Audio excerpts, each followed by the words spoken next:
ජයග්‍රහණයෙන් පෙර ක්‍රීඩාශීලී සුබ දවසක් ප්‍රාර්ථනා කරනවා සියලු දෙනාටම ඊයේ දිනේ ක්‍රිකට් පිටිය තුල ඉතාමත් අద్భుත සිදුවීම් කීපයක්ම සිදු වූ දවසක් බවට පත් වුණේ ක්‍රිකට් පිටිය තුල ප්‍රබලයයි කියා ගන්න රටවල් කීපයක්ම ක්‍රිකට් පිටියේ දුර්වල කණ්ඩායම් ලෙසට ලේබල් ගසා තිබූ කණ්ඩායම් විසින් පරාජයට පත් වීම සිදු වුණා. ඒ වගේම 2026 කාන්තා 2020 ලෝක කුසලාන ක්‍රිකට් තරඟාවලියේ සෙමි ෆයිනල් වටේ සඳහා තේරීපත් වූ කණ්ඩායම් හතර නිල වශයෙන් ඊයේ තේරීමටපත් වුණේ කිසිවෙකු නොසිතූ අයුරින් ප්‍රබල කණ්ඩායම් තරඟාවලියෙන් ඉවතට විසවෙමින් ඉති මෙම සියලුම තොරතුරු දැනගන්න වීඩියෝ එක අවසානට අපිත් එක්ක රැඳිලා ඉන්න කියලා ඔයාලා සියලු දෙනාටම ආරාධනය කරනවා. අපි මුලින්ම බලමු ඉන්දියා කණ්ඩායම සහ අයර්ලන්ත කණ්ඩායම අතර පැවති 2020 තරඟාවලියේ කිසිවෙකු නොසිතූ අයුරින් ඉන්දියා කණ්ඩායම පරාජයට පත් වූ ආකාරය. ඒ අනුව දෙරට අතර පැවති පළමුවන 2020 තරඟයේ ලකුණු 41කින් විශිෂ්ට ජයග්‍රහණයක් වාර්තා කිරීමට සමත් වුණේ අයර්ලන්ත කණ්ඩායම. ඒ වගේම ඊයේ නිමාවට පත් වුණු දෙවන 2020 තරඟයේදී තියුණු අවරින් ලකුණු 1කින් තරඟයේ ජයග්‍රහණය කරමින් ඉතිහාසයේ ප්‍රථම වතාවට ඉන්දියා කණ්ඩායම අයර්ලන්ත කණ්ඩායම හමුවේ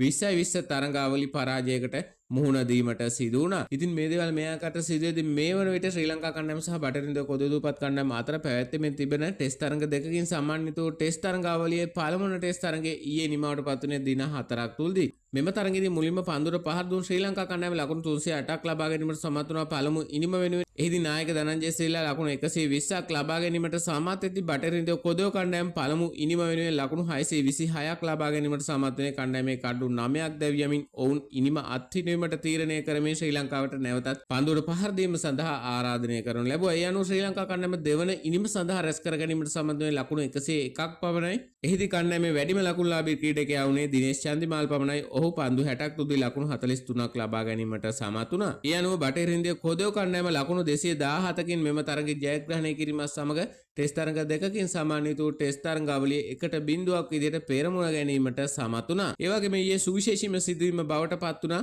2026 කාන්තා 2020 ලෝක කුසලාන් තරඟාවලියේ ප්‍රබලම කණ්ඩායම් රැසක්ම මෙවර 2020 ලෝක කුසලාන් තරඟාවලියෙන් ඉවතට විසි කරමින් සෙමි ෆයිනල් වටේ සඳහා ක්‍රීඩා කරන කණ්ඩායම් තේරීපත් වී අවසන්. ඒ අනුව ශ්‍රී ලංකා කණ්ඩායම ක්‍රීඩා කරන ලද B කාණ්ඩයෙන් එංගලන්ත කණ්ඩායම සහ බටහිර ඉන්දියා කොදව කණ්ඩායම ක්‍රීඩා කරද්දී ඒ කාණ්ඩයේ යටතේ ඕස්ට්‍රේලියා කණ්ඩායම සහ දකුණු අප්‍රිකා කණ්ඩායම මෙවර සෙමි ෆයිනල් වටේ සඳහා සුදුසුකම් ලබා ගැනීමට සමත් වෙද්දී ප්‍රබල ඉන්දියා කණ්ඩායමට 2026 ලෝක කුසලාන් තරඟාවලියෙන් ඉවත් වීමට සිදු වී තිබෙනවා. කෙසේ වෙතත් ශ්‍රී ලංකා කාන්තා කණ්ඩායමට ඉතාමත් අවාසනාවන්ත ලෙස තරඟාවලින් ඉවත් වීමට සිදු වුණේ දල ලකුණු ලබා ගැනීමේ වේගය අඩු වගේක රඳවා තබා ගැනීම හේතුවෙන්. මොකද ශ්‍රී ලංකා කණ්ඩායම තරඟ 3ක් ජයග්‍රහණය කරමින් ප්‍රසාද ලකුණු 6ක් ලබා ගන්න තිබුණා.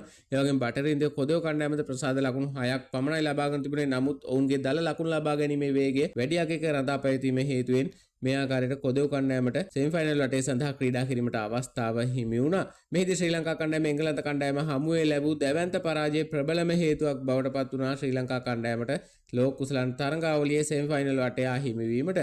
ඉතින් ශ්‍රී ලංකා කණ්ඩායම සහ බටහිර ඉන්දියා කොදව කණ්ඩායම අතර ඉදිරි තරඟවල සහ ක්‍රිකට් පිටියේ මේ ආකාරයට සියලුම තොරතුරු දැනගන්න අපිත් එක්ක දිගට මේක තුලයින් අපි නැවතත් හමුවෙමු. ක්‍රීඩාශීලී සුබ දවසක්.